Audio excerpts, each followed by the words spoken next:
Hey, it's Erin. Thought we'd do a little chatty video today about eating to gain muscle. And I wanted to give you 5 quick tips that you can use starting today to get on your way to making greater gains. I've got my trusty notebook with me so I don't miss a single point. Now, we're currently in the winter season, so a lot of us, myself included, are thinking about making gains. If you want to see a video on how to eat for leaning down, let me know. I can give you 5 quick tips for that. Also on the list is how to recomp. So I wanted to really delve into how I switched from figure to bikini, and I've got a list of about 10 things that I did. It took me about 2 years. So building muscle is a slow process, but it is a very rewarding process along with recomping. So if you want to really change the shape of your body, and this does include losing fat and gaining muscle simultaneously, can be done. Now, if you're trained, that can be a little bit tricky, but let me know if this is something that you might be interested in the future. All right, so without further ado, let's talk about how to make great gains. The first way, you want to determine what your maintenance calories are. And if you already have maintenance calories in mind, you're gonna add 100 to 300 calories over maintenance for ladies and about 200 to 500 calories over maintenance for men. Now, this is a very small amount that you're just going to go over maintenance calories with. And the reason it's a small amount is because the goal is to try to put on as much muscle without gaining fat. So if you're in a really big bulk, if you do what's called a dirty bulk and you're eating garbage day in and day out, yeah, you're gonna gain muscle, but you're also going to gain fat. So at the end of that bulk, you've got maybe an impressive physique under a layer that you're going to have to drop if you want to really reveal that layer. So by taking it a little bit more slowly, being a little bit more conservative in that surplus, you're able to build muscle and put on a very minimal amount of fat, which means at the end of that gain or the end of that clean bulk, you're looking at, maybe 4 to 6 weeks of a mini cut versus having to go into a longer cut, which can potentially make you lose those gains because that newly added muscle is very hard to keep once you go into a deficit. So really keep that in mind. If you've been building for a while, you know how hard it is to lose muscle because you gained it, you've kept it, and with that newly earned muscle, it's just not the case. So jumping into number 2, what kind of macros are you looking at for that surplus? I can't stress this enough. You really want to make sure that that surplus is in the form of carbs and protein and not fats. If you're eating over maintenance and you have a surplus of dietary fat, it is so easy for the body to take that dietary fat and shuttle it into body fat. So that's one of the ways if you're doing a dirty bulk and you're eating fast food or whatever seafood diet, whatever you can get your hands on, that this can really backfire on you because that surplus of calories and having a surplus of dietary fat is so bad. So really make sure that that surplus is comprised of carbs and protein. And keep in mind that carbs are protein sparing. And what this means is that you don't need as much protein if you're on a high carb diet.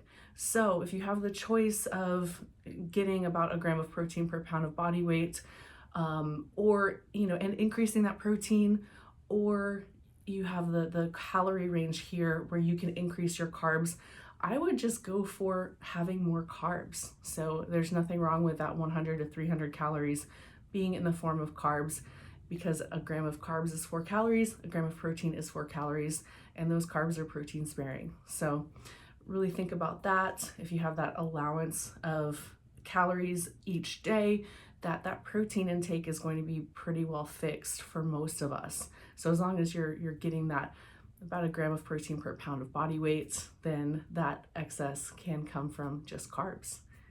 Okay, number 3, I want you to focus on pre and post-workout meals. So this is really important. Of course, the other meals are going to be important, and generally speaking, in terms of meal frequency, you're looking at a minimum of 3 meals and a snack. So this is totally doable. You don't have to get in 6 meals, 7 meals, 8 meals. You really don't have to do that. But anything less than 4 meals, you're looking at really stretching out the time in between those meals and potentially going into a catabolic or a muscle loss state. Now, this is, of course, something that is going to depend on just how big those 3 meals are and how much of a surplus you're in and your personal details. But, the general rule that I like to follow when I'm gaining muscle is never hungry, never full. So you don't want to get overly hungry because that increases the chances of overeating, and you don't want to be stuffed because, of course, that's a very uncomfortable feeling. So that 3 meal and 1 snack or 4 meals is typically that sweet spot. Now, if you want to eat 6 meals a day, have at it. It just typically is a little bit more time consuming and the meals can be a little bit smaller, especially for us ladies. So think about the satiety factor and those meal sizes and your schedule. So I touched on this briefly, but really get a gram of protein per pound of body weight. This is really important. And I want you to focus on whole sources of protein or really high in bioavailability sources of protein.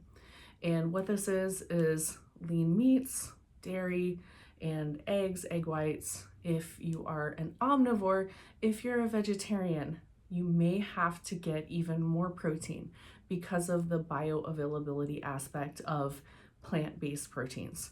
Not saying you can't do it, but if you're looking at something like a chicken breast versus broccoli, you're going to get really close to 100% bioavailability of that chicken breast, meaning that almost all of that protein is going to be readily and easily usable by your body to help with maintaining muscle mass and building muscle mass. Whereas with the broccoli, you're probably around that 25% range. So really consider upping the protein and consider your amino acid profile. You want to look for that full and complete amino acid profile, especially the essential aminos. And that's your nine essential amino acids.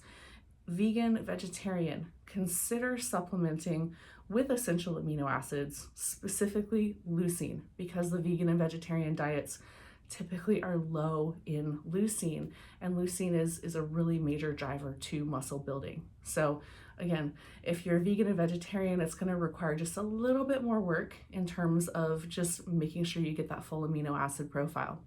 Now, tip number 5, if you are over 35, there is something called anabolic resistance, meaning your body is going to need just a little bit more protein in order to help you build muscle. So it is possible to build muscle as you get older. You just have to be a little bit more diligent and get perhaps a little over a gram of protein per pound of body weight, and really focus that protein intake on your first meal of the day and your last meal of the day. And if you think about it, it makes sense because, of course, overnight you're fasting, so you wake up, you're in a negative nitrogen balance. So giving yourself a big bolus of protein in the morning is going to set you up for success.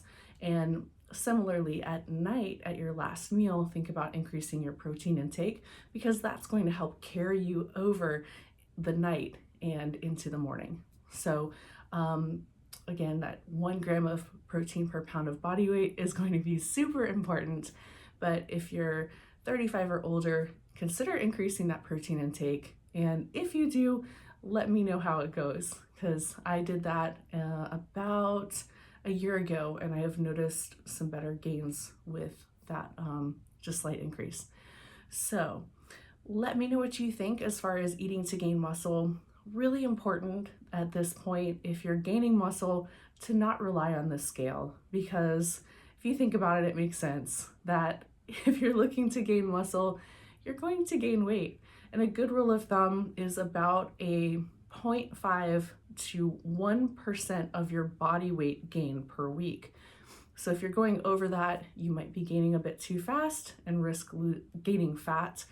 The other thing to look at is measurements. And this is my personal favorite, is measurements and pictures for gaining muscle.